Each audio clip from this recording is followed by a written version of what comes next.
When organizing your photos, it's a good idea to clean them with a soft, dry cloth. You should also remove any sticky residue so that your photos don't stick together. If you can't remove the residue from a photo, scan it using the included carrier sheet to avoid damaging the photo or scanner.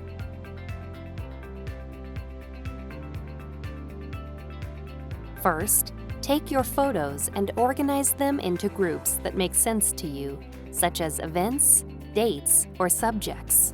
Next, organize your groups of photos by size.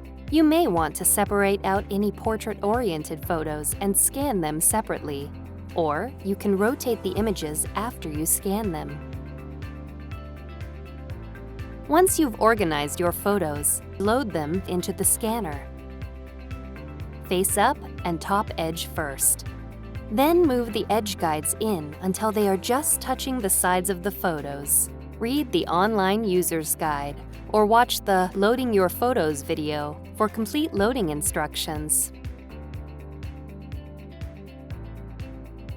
You can use the Scan button on the scanner to start a scan, or open the Epson FastFoto software.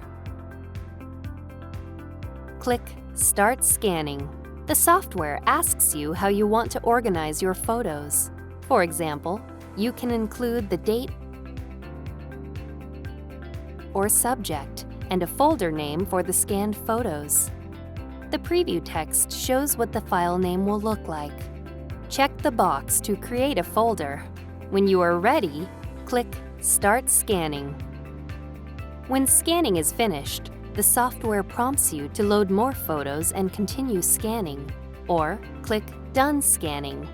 If you continue scanning, the same subject and date will be used for the new photos, and they will be placed in the same folder. When you finish scanning your photos, you will have an organized system of image files and folders.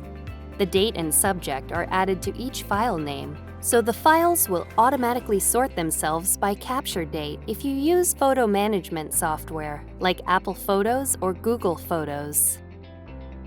For more information on using your scanner, watch the other Epson FastFoto videos listed here.